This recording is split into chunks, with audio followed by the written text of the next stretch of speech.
Bonjour, mon nom est Patrick Fontaine. Je suis un enseignant à l'éducation des adultes au Centre de formation continue des Patriotes à Deux-Montagnes. Donc, j'ai préparé un cours pour le sigle INF 5079, un cours qui vaut 3 unités.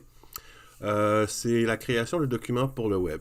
Donc, je vais vous parler un peu de mon cours et mes autres vidéos vont être le cours comme tel que je vais mettre en vidéo également.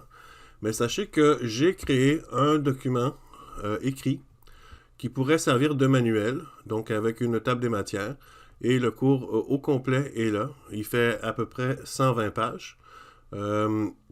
Si jamais vous voulez avoir le document texte, vous pouvez m'envoyer un petit message et je vous l'enverrai. Que vous soyez enseignant et que vous vouliez l'avoir pour vos élèves ou que vous soyez étudiant et que vous voulez avoir un document écrit pour consultation, il n'y a pas de problème, envoyez-moi un message et je vous l'enverrai. Donc, le cours que j'ai préparé va couvrir la plupart des exigences, des savoirs qui sont prescrits dans le programme. Donc ça, c'est le programme du cours INF 5079. Donc, je vais aller voir tout de suite dans le programme au niveau du contenu disciplinaire. Donc, ce qui est demandé, c'est de voir les principaux types d'éditeurs, donc les éditeurs de sites web, les éditeurs de texte brut, les éditeurs en ligne. On va les survoler rapidement. Principales caractéristiques des scripts pour le web. Donc, ce qu'on va voir principalement, c'est le HTML5 et le CSS3. On ne verra pas le JavaScript dans ce cours-ci. De toute façon, ce n'est pas obligatoire. Évidemment, on ne verra pas le DHTML et le Ajax parce qu'il requiert le JavaScript. Donc, syntaxe du langage balisé, on va voir la structure du document, les balises, les éléments. On ne verra pas les appels d'événements parce que ça, c'est du JavaScript. Syntaxe des CSS, oui, on va voir le sélecteur, les blocs de règles, les propriétés, etc. On va voir ça en profondeur. Les fondements de la navigation dans Internet, oui, on va voir un petit peu comment fonctionnent les sites web. C'est quoi des liens, c'est quoi des adresses. Les tailles d'affichage, on va le survoler un petit peu parce qu'on va voir comment adapter le contenu de votre site web aux différents écrans. Donc, on va voir un petit peu les types d'écrans pour naviguer. On va voir les couleurs. Je n'ai pas parlé de la norme ISO 9241-210. Bon, vous pourrez aller chercher ça sur Internet, ça se retrouve assez facilement. Au niveau des images, je le vois en superficie comment changer la taille d'une image, mais pas en profondeur. J'encourage les gens à aller suivre mon autre cours sur Photoshop pour aller voir les images, la manipulation d'images. Le vocabulaire usuel relatif au langage de balisage et à Internet, oui, le vocabulaire, vous allez voir en regardant le cours que j'y fais référence constamment. Bon, préparation des images, comme je vous ai parlé, on va le voir rapidement. Gestion de documents d'un site web, oui, on va le voir quand on va travailler dans notre site web. Utilisation d'un générateur de code, d'un éditeur de texte. Dans mon cours, je vais utiliser Dreamweaver en utilisant uniquement son interface code. Donc, tout ça, on va voir tout ça. Donc, on va voir les entêtes de documents, on va voir les balises méta, on va voir le corps du document, les paragraphes, les titres, les caractères, les images. On va voir comment insérer des commentaires. On va voir comment insérer des liens hypertextes. On va faire des menus de navigation. On va voir les tableaux. On va voir les balises div. Formater un document à l'aide de feuilles de style. Oui, on va voir les CSS. Et non, on ne verra pas comment insérer un JavaScript existant, ni comment insérer un code DHTML ou Ajax. Validation du site en servant des outils de validation. On pourra jeter un coup d'œil rapidement, mais de toute façon, dans Dreamweaver, le site est relativement... le logiciel le valide au fur et à mesure que vous écrivez votre code. Si vous faites une erreur, il va vous le dire immédiatement. Téléverser un document via un espace web, oui, on va voir comment transférer un document par FTP. Donc, on couvre dans mon cours les principales notions du programme. Si vous avez des questions et si vous voulez recevoir le document que j'ai préparé, envoyez-moi un message, ça va me faire plaisir. Et sur ce, commençons le cours. C'est quoi Internet? Alors, ça peut paraître stupide comme question, mais il faut comprendre comment l'Internet fonctionne un petit peu quand on fait des sites web. Donc, Internet, c'est ni plus ni moins qu'un paquet d'ordinateurs connectés ensemble qui s'échangent de l'information. Donc, lorsque vous allez sur un site, lorsque vous cliquez sur un lien, vous envoyez une requête, vous faites une demande à un serveur d'information. Okay? Donc, votre ordinateur, admettons que ça, c'est votre ordinateur, vous écrivez quelque chose, vous envoyez un message, vous envoyez un courriel, vous cliquez sur un lien, peu importe, vous envoyez cette demande d'information-là à votre fournisseur d'Internet. Alors, si vous êtes par exemple avec Bell, ça va sur le serveur de Bell. Si vous êtes avec Vidéotron, ça va sur le serveur de Vidéotron, etc. Donc, ça va sur le serveur de votre fournisseur d'Internet. Et là, à partir de ce serveur-là, cette demande-là fait comme une espèce de course à relais. Okay? Donc, le serveur de votre fournisseur Internet envoie à un autre serveur, qui l'envoie à un autre serveur, qui l'envoie à un autre serveur, qui l'envoie à un autre serveur, et une espèce de course à relais jusqu'à temps que ça arrive au serveur où l'information se trouve, par exemple, le site web que vous visitez. Okay? Vous cliquez sur un lien, alors vous cliquez, alors le clic est envoyé, puis il arrive jusqu'au serveur de site web, et le serveur de site web reçoit votre clic, reçoit votre demande, et retourne l'information, et là, le chemin inverse se produit jusqu'à temps que ça revienne à votre ordinateur. Okay? Donc, c'est une espèce de course à relais. C'est comme ça que l'information circule. C'est pas un lien direct, c'est ça qu'il faut comprendre, c'est que c'est un paquet de relais qui passe d'un ordinateur à l'autre. D'ailleurs, si vous voulez faire le test vous-même, vous pouvez le faire avec un outil qui vient avec Windows, qui s'appelle Traceroute. Okay? Donc, vous pouvez cliquer sur la petite loupe ici, puis aller ouvrir l'écran de commande. Okay? Alors, l'écran de commande arrive, et là, tout ce que vous avez à faire, c'est écrire Trace RT pour Traceroute. Puis là, vous écrivez l'adresse que vous voulez. Donc, disons que je veux avoir la route pour aller sur le site de google.com. Alors, je vais faire google.com. Alors, traceroute, google.com, je fais Enter. Et là, ça me dit le chemin que de mon ordinateur, le chemin que va prendre ma requête pour arriver jusqu'au serveur de Google. Bon, dans ce cas-ci, des fois, il y a des délais. Il y a des serveurs qui sont plus lents. Donc, celui-ci, ici, le délai était trop long, fait qu'il a passé au suivant. Il s'est rendu à un autre serveur, qui s'est rendu à un autre serveur, qui s'est rendu à un autre serveur. On voit que c'est passé d'un serveur de Bell à un autre serveur de Bell. Et finalement, c'est sorti du pays pour aller à cette adresse-là, qu'il a envoyé à cette adresse-là. Et finalement, l'adresse finale ici, c'est le serveur de Google. Alors, c'est ça qu'il faut comprendre. C'est que peu importe ce que vous faites, vous avez... Vous envoyez de l'information à un paquet d'ordinateurs. C'est pour ça qu'on parle de sécurité souvent. C'est que tous les ordinateurs entre ton ordinateur et celui que tu veux aller chercher à la fin. Il y a beaucoup d'autres ordinateurs qui vont intercepter, qui vont recevoir ton information avant de la transmettre au serveur suivant.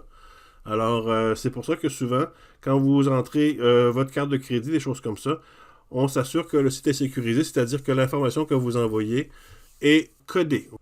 Alors, à savoir aussi que c'est la même chose que vous faites votre demande, que ce soit à partir de votre téléphone ou de votre ordinateur, c'est toujours le même processus, pourvu que vous êtes sur Internet. OK? Et remarquez ici des adresses IP. Ce sont les adresses parce que chaque ordinateur qui est connecté à Internet a une adresse IP. OK? Une adresse IP. IP, c'est pour Internet Protocol. Maintenant, une fois qu'on comprend comment Internet fonctionne, c'est quoi la différence entre l'Internet et le web? C'est la même chose? Est-ce que c'est des synonymes? Est-ce qu'il y a quelque chose d'autre de différence entre les deux? En fait, oui, il y a une différence. C'est que Internet, c'est l'ensemble des connexions de tous les ordinateurs ensemble. C'est tout connecté par des fils. Et l'ensemble de ces fils-là, ça s'appelle Internet. OK? Le web, c'est un protocole. Okay? Donc, c'est quoi un protocole? C'est-à-dire que c'est une manière d'envoyer de l'information sur Internet. Lorsque vous allez sur un site Internet puis vous écrivez, vous voyez, au début, souvent, c'est écrit HTTP, : Ça, c'est le protocole du web. OK? C'est Hypertext Transfer Protocol. Donc, c'est le protocole qui est utilisé sur le web. Et ça veut dire que c'est le web. C'est juste un protocole.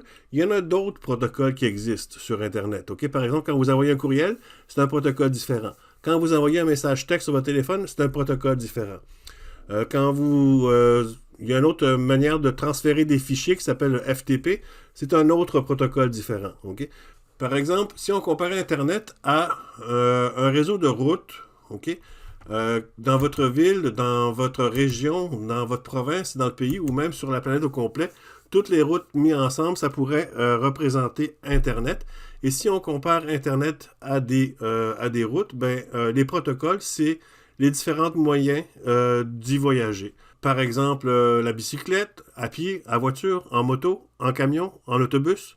Tous ces différents moyens de transport-là pourraient être considérés comme un protocole si on fait la comparaison entre les routes et Internet. Okay? Mais maintenant qu'on a compris c'est quoi le web, c'est quoi un site web? Okay? Donc, tous les sites web sont hébergés sur des ordinateurs qui s'appellent des serveurs. Okay?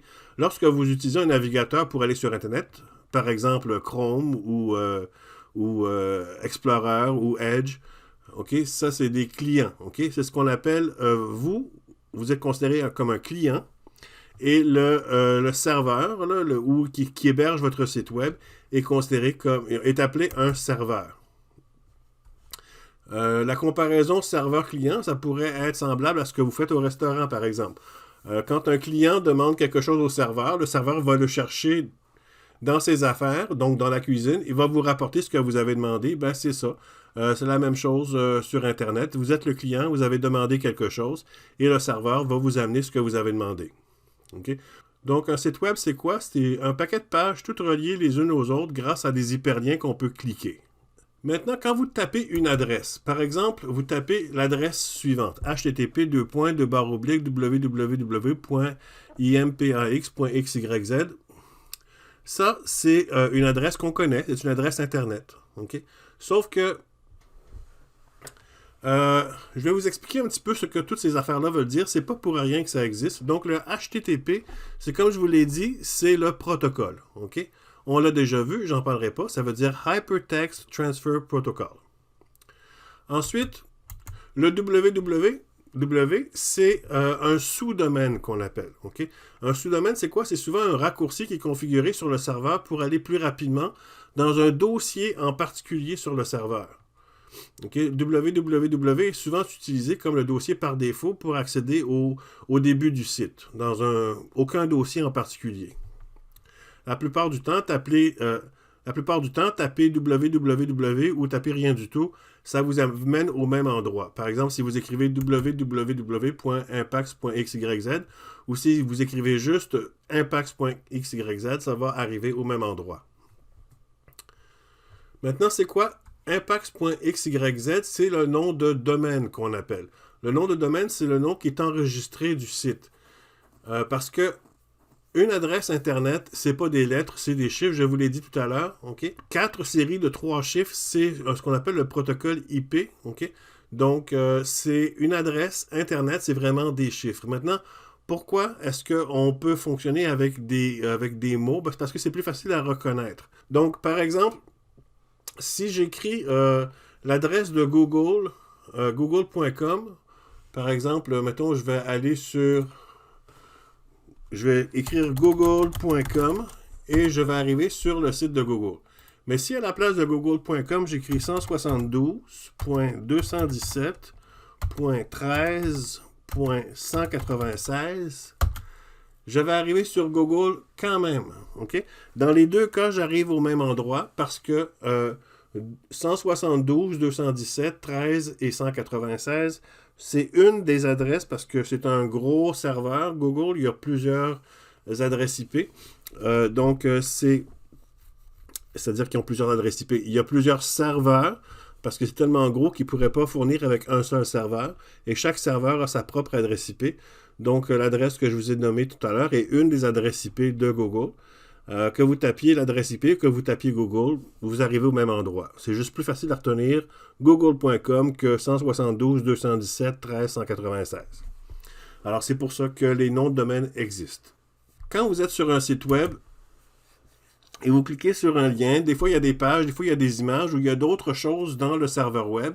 Quand il y a une barre oblique avec un mot après la barre oblique, ça représente souvent le dossier dans lequel se trouve le document que vous voulez aller chercher. Okay? La page web ou l'image ou peu importe. Je vous ai dit tout à l'heure que tout ce qui est avant impax.xyz, ici ça s'appelle le sous-domaine. Et le sous-domaine, je vous ai dit tout à l'heure que ça pouvait être un raccourci vers un dossier. Donc, par exemple, sur mon serveur web, si je veux aller plus rapidement dans le dossier test, je pourrais créer un sous-domaine et les gens n'auraient qu'à taper test.impax.xyz pour aller au même endroit que www.impax.xyz.test. Okay? Et ça pourrait être même plus long que ça. Ça pourrait, mon dossier pourrait être impax.xyz, barre oblique 1, barre oblique 2, barre oblique 3, barre oblique 4, et 7, 8, 9, 10 différentes barres obliques, des sous-dossiers dans des sous-dossiers dans des sous-dossiers. Je pourrais faire un raccourci puis le faire avec un sous-domaine pour aller plus rapidement. Donc ça, c'était pour le sous-domaine. Maintenant, une fois dans mon dossier, ben là, j'ai ma page, mon document comme tel que je veux consulter. Okay? Donc, souvent, ça va se terminer par .html pour des pages en HTML, mais maintenant, les serveurs sont plus complexes. Vous avez d'autres extensions à part le HTML. Mais là, dans le cours qu'on va voir ensemble, on va voir que les pages HTML. Les autres types de pages plus complexes, je vous inviterai, si vous aimez le développement web, à prendre d'autres cours plus avancés. Mais vous allez voir, on va en avoir bien en masse à juste voir le HTML. Bon, c'est bien beau tout ça. Maintenant, on sait comment fonctionne Internet, mais le cours, c'est comment faire une page web ou un site web. Donc, une page web, ce n'est que du texte. Okay? Il y a rien de fancy, de programmation, tout ça, c'est juste du texte pur. Okay? Il faut comprendre la différence entre un logiciel d'édition de texte ou un logiciel de traitement de texte. Okay? Donc, les éditeurs de texte, ça n'écrit que du texte sans fioritures, sans caractères gras, sans italique, sans couleur, sans rien. Il n'y a que du texte. Contrairement à Word, par exemple, qui est un logiciel de traitement de texte qui peut ajouter un paquet d'éléments à ton texte. Je vais vous le montrer la différence. Okay? Donc, si on ouvre, par exemple, un éditeur de texte qui vient avec Windows, c'est le bloc-notes. Okay? Donc, je vais dans ma loupe ici rechercher et je vais ouvrir le bloc-notes. Alors, je vais écrire 10 lettres au hasard. 6, 7, 8, 9, 10. OK, alors là, ici, j'ai écrit 10 lettres et je vais enregistrer mon fichier. Et je vais l'appeler, je sais pas moi, texte.txt et je fais enregistrer. Je vais fermer mon document et mon document, je l'ai mis ici dans mon dossier. Si je vais voir les propriétés du document, je vois que mon document fait 10 octets, un octet représentant un caractère. Okay? Donc, j'ai écrit 10 caractères et mon document texte fait 10 octets, donc 10 caractères. Alors, c'est ça du texte pur et c'est comme ça qu'on écrit du HTML ou qu'on écrit une page web. Donc, maintenant, si je fais la même chose avec Word et que j'écris 10 caractères, 1, 2, 3, 4, 5, 6, 7, 8, 9, 10, je vais enregistrer mon fichier et je vais l'appeler texte lui aussi. Je vais fermer mon document Word. Je vais aller voir les propriétés de mon document Word. Et je vois que mon document, il fait 11 910 octets. J'ai écrit juste 10 caractères. OK? Et pourtant, il fait 11 917 caractères de taille. OK? Octets. Donc, il y a un extra 11 907 octets à mon document parce que Word insère un paquet d'autres choses relativement à la mise en forme, etc. de mon document.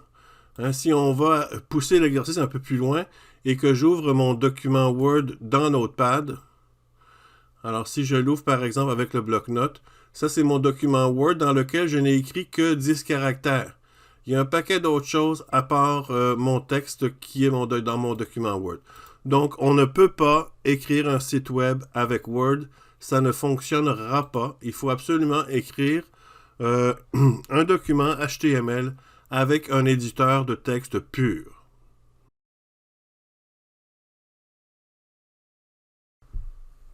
Alors, allons-y. Commençons par créer notre première page web. Okay? Donc, juste pour vous montrer qu'on peut écrire une page web avec n'importe quel éditeur de texte, on va commencer par le faire avec le bloc-notes. Donc, je vais rouvrir mon bloc-notes comme tout à l'heure.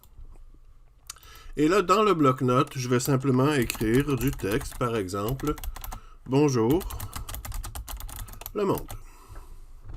Ok, je vais enregistrer mon document et je vais l'appeler tout simplement test.html. Là, ça, c'est la partie importante. Il faut que ça finisse par .html. OK? Alors, vous faites enregistrer. Vous pouvez le garder ouvert, tassez-le un petit peu, puis allez retrouver le dossier dans lequel vous l'avez enregistré. Et là, ici, je l'ai enregistré ici. Mon test.html, il est là. On voit qu'il y a l'extension Chrome, parce que Chrome, c'est mon navigateur par défaut. Donc, si je double-clique dessus, je vais ouvrir Chrome avec ma première page web. C'est simplement écrit « Bonjour le monde ». Je vais retourner dans mon Notepad. Alors, je vais insérer plusieurs espaces après bonjour le monde. Alors, espace, espace, espace, j'en insère plein. Puis là, je vais écrire mon nom est Patrick. Et là, je vais l'enregistrer. Je vais rafraîchir ma page. Pour la rafraîchir ici, j'appuie sur la flèche là, qui tourne ou j'appuie sur la touche F5 de mon clavier. Et là, je vois bonjour le monde, mon nom est Patrick. Le texte que j'ai rajouté c'est inséré après. Mais vous remarquez que j'ai inséré un paquet d'espaces entre bonjour le monde et mon nom est Patrick. Et ça l'a pas mis les espaces que j'ai insérés. En fait, ça l'a mis juste un seul espace.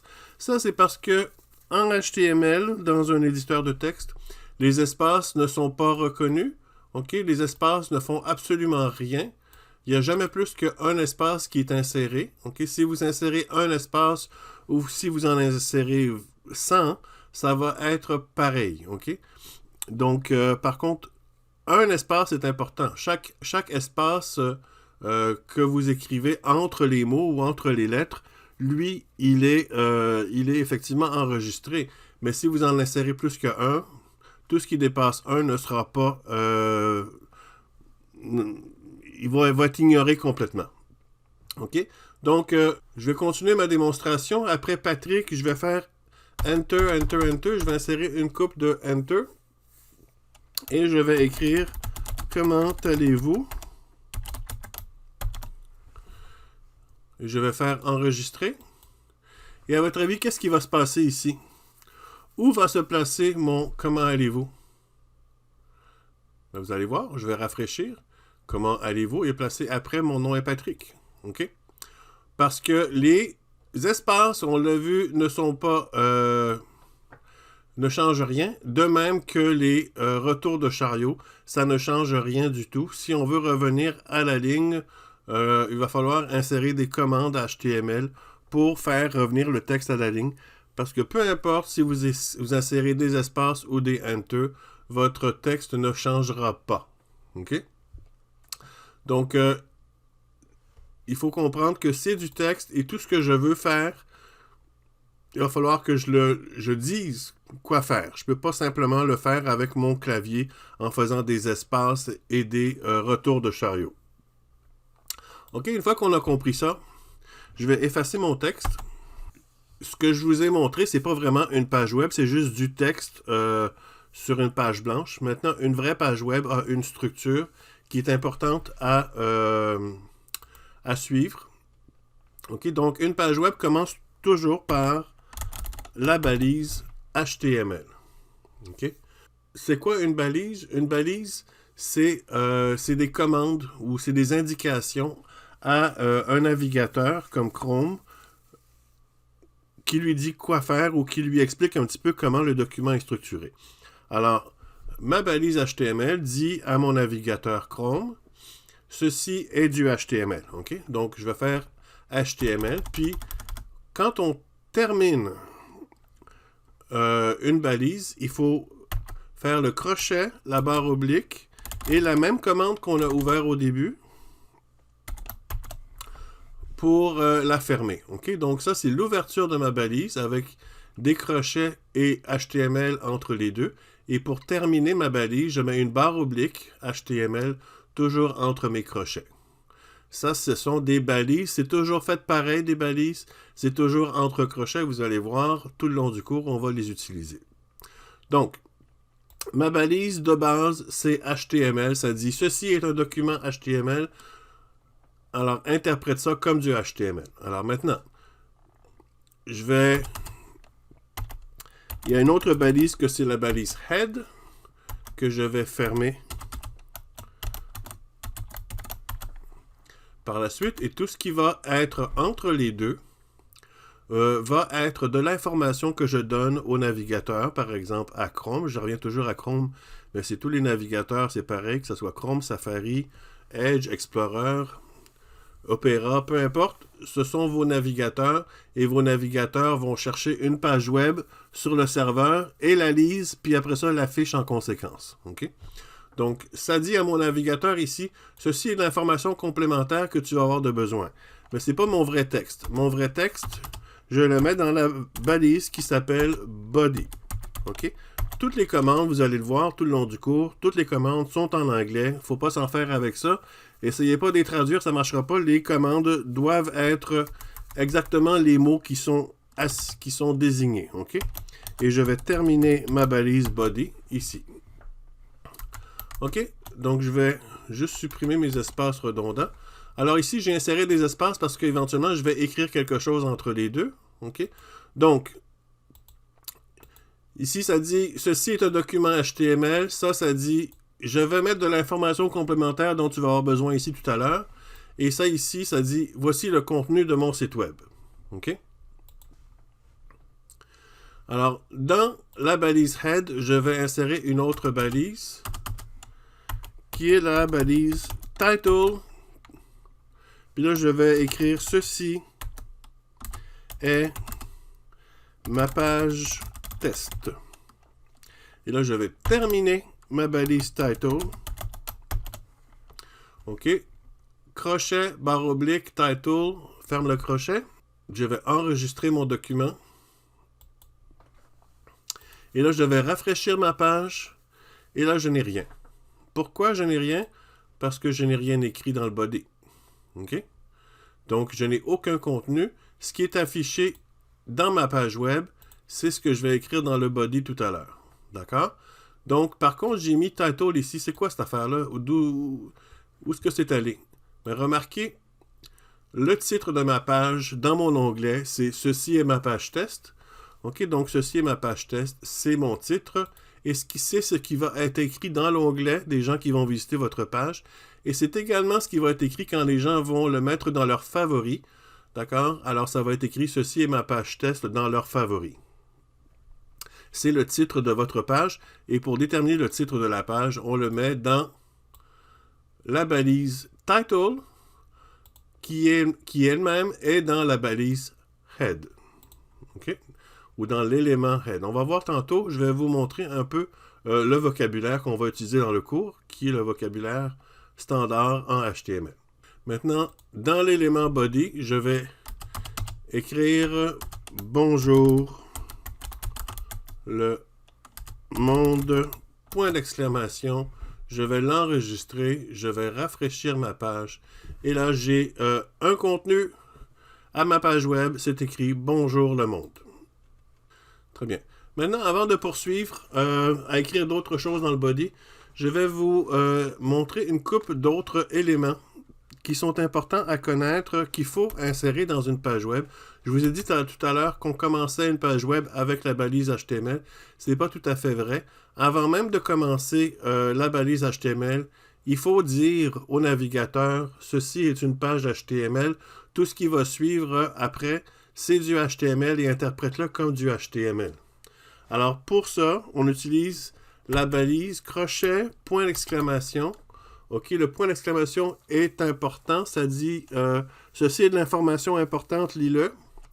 Puis là, généralement, on l'écrit en majuscule, mais ça n'a pas d'importance. C'est juste un standard. Alors, doctype, donc le type de document, espace, puis là en minuscule, je mets HTML. OK? Ça dit à ton navigateur, ce document-là, c'est un document de type HTML. C'est également une bonne idée d'indiquer la langue, OK, de votre texte que vous allez mettre dans votre document.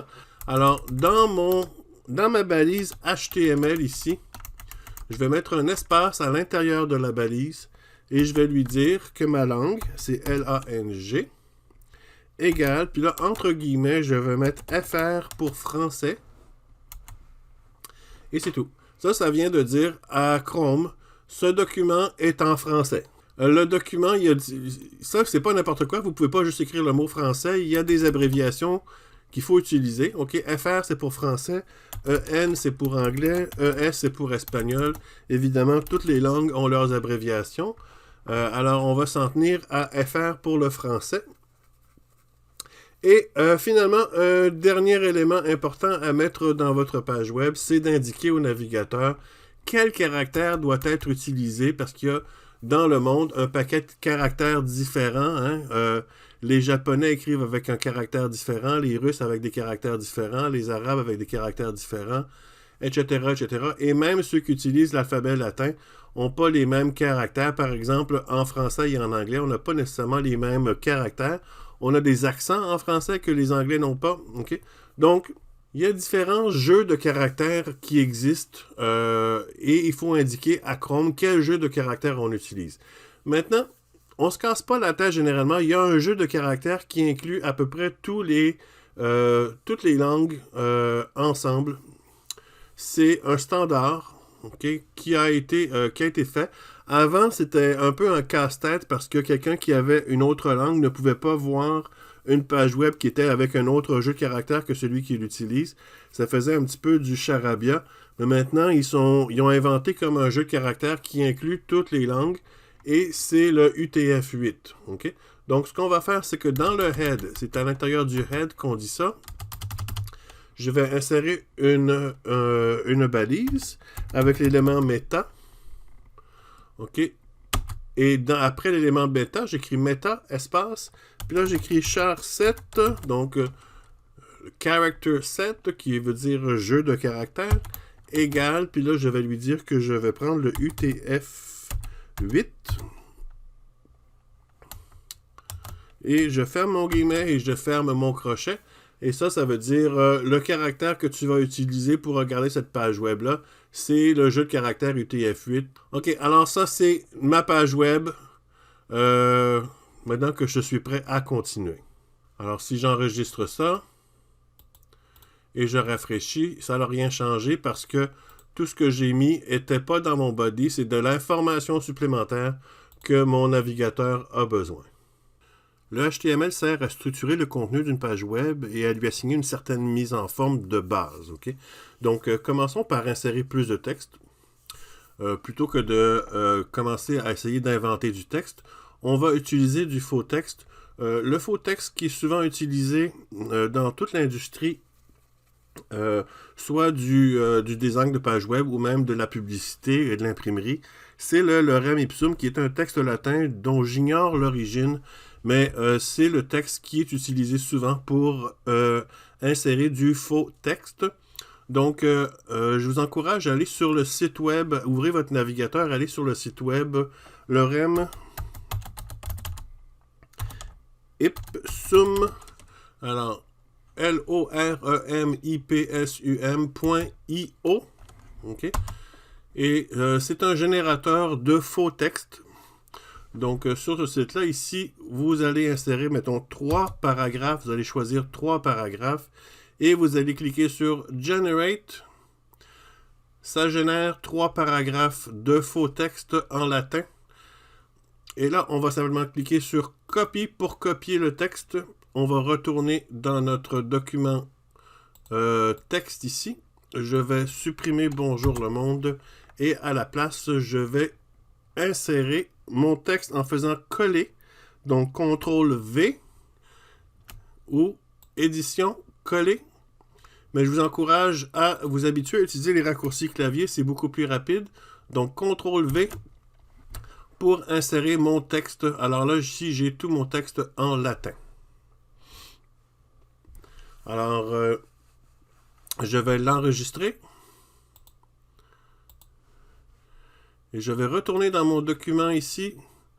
Donc là, présentement, je ne l'ai plus. Donc, je vais double-cliquer sur texte.html pour le rouvrir.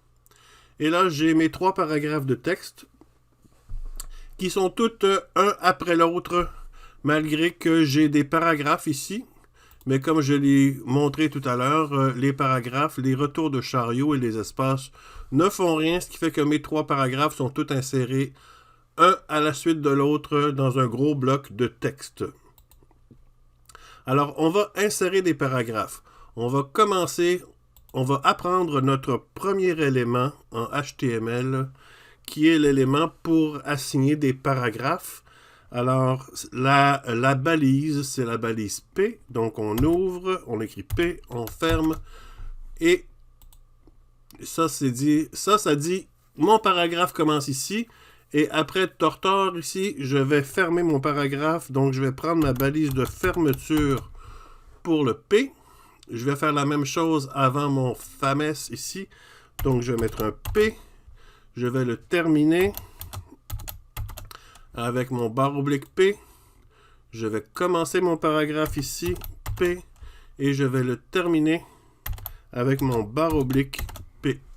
OK, alors là, j'ai 3 paragraphes. Je vais enregistrer. Je vais rafraîchir ma page et là, je vois mes 3 paragraphes. OK, donc on vient d'apprendre le premier élément de base en HTML qui est l'élément paragraphe qui est simplement un P. Un autre élément de base, c'est vos titres. OK, donc ça, c'est pour insérer des paragraphes et à l'occasion, vous allez vouloir insérer des titres. Alors, je vais insérer une ligne au-dessus de mon premier paragraphe ici. Donc, je mets mon curseur après body, je fais Enter. Je vais le faire 2 fois pour insérer une ligne. Comme on l'a vu, les lignes ne servent à rien dans le document. C'est vraiment juste quand vous allez consulter votre code pour vous comprendre que vous devez un petit peu aérer votre texte pour voir les différents éléments, pour pouvoir mieux les repérer. Okay? Donc, je vais écrire crochet H1, je ferme mon crochet, puis là je vais écrire lorem ipsum, je vais fermer ma balise H1. OK, alors ce que ça dit, c'est ceci est un gros titre, OK, un premier niveau de titre. Je vais l'enregistrer. Je vais rafraîchir ma page. Et là, j'ai mon titre, lorem ipsum, en gros. Maintenant, je vais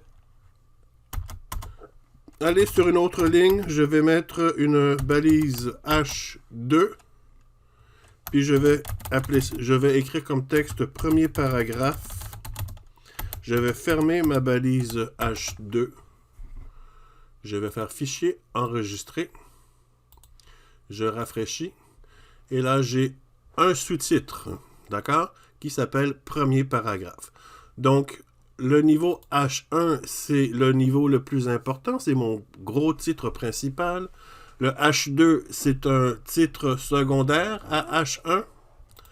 OK? Et il y a différents niveaux de H, ça va jusqu'à 6. Alors, par exemple, je vais insérer un H3. Je vais écrire deuxième paragraphe. Je vais fermer ma balise H3. Je vais enregistrer. Je vais rafraîchir ma page. Alors, j'ai lorem ipsum, premier paragraphe. Deuxième paragraphe qui est encore plus petit. Je vais, mettons, me placer après le premier paragraphe. Ici, je vais mettre une commande H4. Je vais l'appeler troisième. Je vais écrire troisième paragraphe. Je vais terminer ma balise H4. Je vais rafraîchir ma page. Et vous voyez ici vos différents niveaux de paragraphes. OK?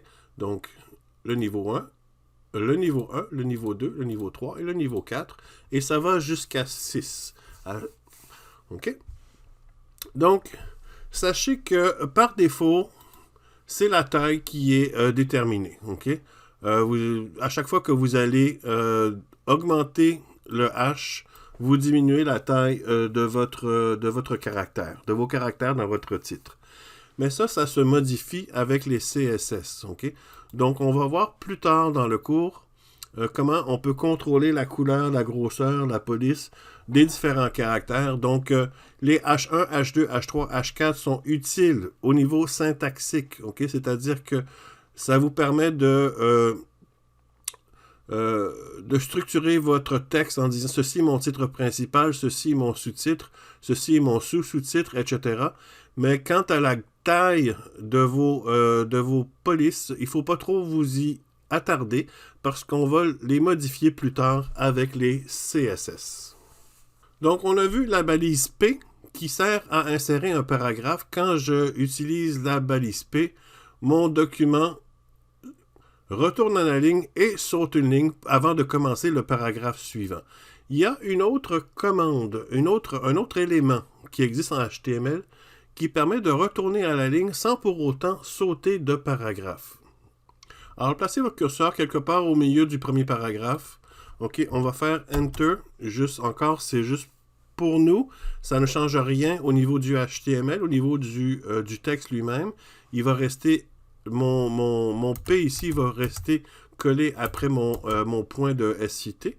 Mais je vais lui dire en HTML, retourne à la ligne. Là, présentement, si je fais ça, là, je fais enregistrer, il n'y a absolument rien qui a changé.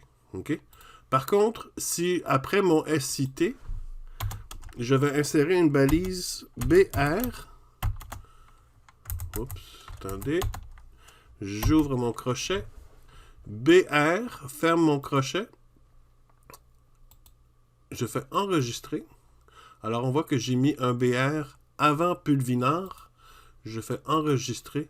Et on voit que ça l'a effectivement inséré un retour de chariot, mais ça ne l'a pas inséré un nouveau paragraphe. OK? Ça n'a pas sauté une ligne. Ça demeure le même paragraphe, seulement il est retourné à la ligne. BR pour break, OK? Donc pour casser la ligne et retourner à la ligne précédente. Et retourner à la ligne suivante.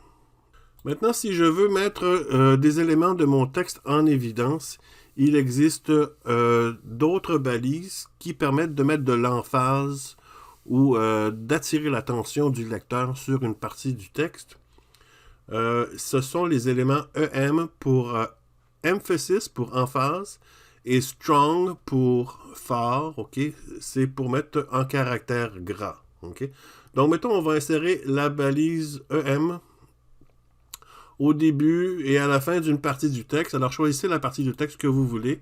Par exemple, je vais prendre ce texte-là entre les deux virgules ici. Je vais mettre la balise EM au début et je vais terminer la balise EM à la fin. Et je vais mettre la balise strong à quelque part ailleurs dans mon texte. Par exemple, dans Tortor, je vais mettre strong. Il faut l'écrire comme il faut. Strong. Et après mon point, je vais terminer ma balise strong. Ici, je fais enregistrer et je vais vous montrer ce que ça donne en rafraîchissant. Donc, mon consecutor, il est en italique et mon tortor poussevilignant, ici, là, il est en caractère gras. Donc, la balise EM et la balise strong sont deux manières de mettre de l'emphase sur votre texte. Par défaut, la balise EM va mettre votre texte en italique et strong va mettre votre texte en caractère gras. Mais sachez que ça se modifie. Okay? Si vous décidez que votre balise emphase EM, c'est pas en italique, mais c'est autre chose. Par exemple, vous voulez lui donner une couleur, une taille, etc. Ça se modifie avec les CSS qu'on verra plus tard. Mais par défaut, sans y avoir de CSS, le EM est en italique et le strong est en gras. À noter que anciennement, on utilisait les balises I pour italique et B pour bold.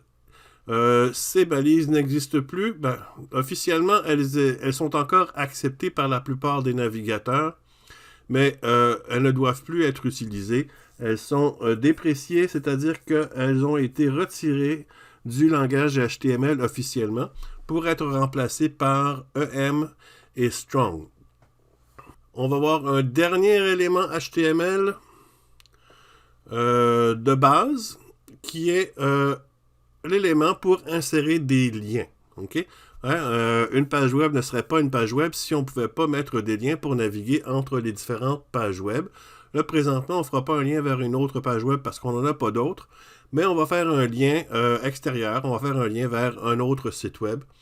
Donc, mettons, à la fin du premier paragraphe, avant mon P, je vais insérer une balise. Donc, je vais faire ouvrir mon crochet. Je vais écrire A. A, c'est pour anchor, une encre. Ça veut dire lien. OK? Donc, A. Puis là, href, c'est Hypertext Reference. Donc, c'est une référence hypertexte. Donc, ça veut dire ceci est l'endroit où je veux que tu ailles quand tu vas cliquer dessus. Donc, href égale. Puis là, j'ouvre mes guillemets. Et je vais donner l'adresse de l'endroit où je veux que ça aille quand je vais cliquer dessus. Donc, je vais écrire http://. J'ai mis un accent circonflexe au lieu du P ici. Je corrige. Alors, http://www.google.com. Je ferme mon guillemet et je ferme mon crochet. OK? Donc, anchor, ceci est un lien. La référence de mon lien, donc ce qui va se produire quand je clique dessus, égale, entre guillemets, je dois mettre mon adresse. Et je ferme mes guillemets et je ferme mon crochet. Puis là, après mon href avec mon adresse, je vais écrire mon texte. Donc, clique ici pour aller sur Google. Point. Je ferme ma balise A. Donc, crochet, barre oblique, A. OK? Donc, si on comprend ici le code, ça veut dire commence la balise A. OK? Ici, ça, c'est toute ma balise A. Et ça, c'est la fin de ma balise A. Et ce qui est entre le début et la fin de ma balise A, c'est le texte qui va pouvoir être cliqué. OK? Donc, je vais faire fichier, enregistrer. Je vais rafraîchir ma page. Et là, on voit, clique ici pour aller sur Google. Quand je clique dessus, vous voyez qu'il est souligné et c'est un hyperlien. Quand je mets mon curseur dessus, le curseur se change en main pour indiquer que c'est un hyperlien. Et je clique, effectivement, je vais sur Google. Je vais retourner en arrière pour revenir à ma page. OK, je viens d'insérer mon premier lien. Prenons un petit 2 minutes ici pour parler du vocabulaire, afin qu'on s'entende bien le long du cours. C'est le vocabulaire qui est utilisé dans la programmation de pages web. Donc, en HTML, il faut s'entendre sur les termes. Okay? Donc, ceci est une balise. Okay? Donc, on vient de voir la balise pour insérer des liens. Alors, la balise, c'est tout ce qui est contenu entre le symbole, le crochet qui ouvre et le crochet qui ferme. Tout ce qu'il y a entre les deux crochets, ça s'appelle une balise. OK? Donc, ça, c'est la balise du A. Un élément, c'est ce qui est contenu dans la balise et c'est souvent le premier caractère. C'est l'élément A pour anchor. OK? On a l'élément H1, l'élément strong, l'élément EM. On a vu l'élément P. Maintenant, plusieurs éléments, pas tous, mais plusieurs éléments peuvent contenir des attributs. Donc, l'attribut suit l'élément. OK? Il est séparé par un espace. Dans le cas des liens, l'attribut href ici sert à donner l'adresse où on va être redirigé quand on va cliquer dessus. Donc, l'attribut href, OK? L'attribut suit l'élément après un espace. Et tous les attributs ont des valeurs. Un attribut, c'est pas là pour rien. L'attribut est là pour donner une spécification. Donc, l'attribut href a comme valeur l'adresse Internet qui va, où on va être redirigé. Okay? Donc, on a l'attribut et la valeur de l'attribut. Okay? Donc, ça, c'est les termes à comprendre tout le long du cours en langage HTML. Revenons à notre programmation de page web ici. Donc, quand vous avez du code en HTML comme ça, votre code peut être très long. Okay? Il peut contenir beaucoup de lignes de code. Il peut avoir des fois des centaines de lignes et ça peut parfois être difficile de s'y retrouver. C'est pour ça qu'on a établi certains standards afin de bien comprendre le code, surtout lorsque vous écrivez du code et que vous le donnez à quelqu'un d'autre, il faut qu'il puisse comprendre ce que vous avez fait comme code. Et c'est pour ça qu'on utilise souvent le commentaire pour donner des explications et pour s'y retrouver. Hein, ça peut arriver aussi que vous écrivez votre code aujourd'hui et que vous envoyez ça sur votre page web et quelques mois plus tard, vous décidez de faire des modifications, vous revenez dans votre code et vous avez 150 lignes de code et vous avez de la difficulté à vous y retrouver. C'est pour ça qu'on va mettre des commentaires. Des commentaires, c'est des indications dans votre code pour mieux vous y retrouver, sans pour toutefois être affichés sur la page. Les commentaires sont différents selon les différentes langues ou selon les différents scripts utilisés. En HTML, un commentaire, je vais vous montrer comment faire un commentaire. C'est une balise avec un point d'exclamation. Okay? Donc, par exemple, je vais, après mon H1, lorem ipsum ici, je vais insérer un commentaire sur la même ligne. Alors, je vais faire une coupe d'espace.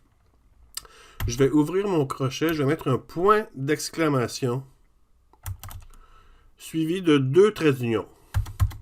OK? C'est important, point d'exclamation, 2 traits d'union, pas 1, 2. Vous pouvez en mettre 3, 4, 5, c'est pas grave, mais il faut minimalement en avoir 2. OK? Alors, 2 traits d'union. Ensuite, vous écrivez le commentaire que vous voulez écrire. Ceci est mon titre principal. Et là, pour terminer le commentaire, on fait la balise opposée, mais sans le point d'exclamation. Donc, trait d'union, et je ferme mon crochet. OK? Ça, c'est un commentaire et c'est pas affiché sur la page web. Alors, si j'enregistre et que je vais voir ce que ça donne sur ma page web, je vais rafraîchir. On voit que mon commentaire n'apparaît pas parce que les commentaires sont invisibles. Hein? Remarquez que si j'enlève mes petits symboles ici qui indiquent que c'est un commentaire, même si je fais juste enlever celui qui débute, si je fais enregistrer et je rafraîchis ma page, là, mon texte est affiché. Okay?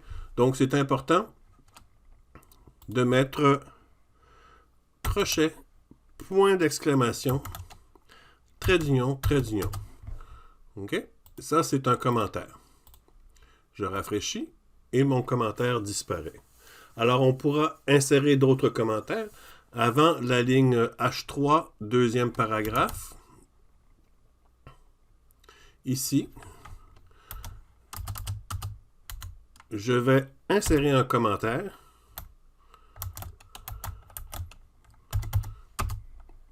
Puis je vais écrire comme commentaire deuxième paragraphe. Je ferme mon indicateur de commentaire. Et je vais également mettre un commentaire avant mon H4 ici.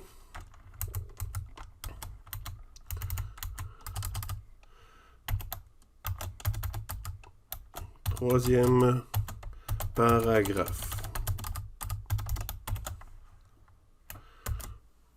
OK, on enregistre et on observe le résultat. Rien. parce que ce sont des commentaires et ils ne sont pas affichés. Ils servent juste à repérer rapidement des explications dans votre code.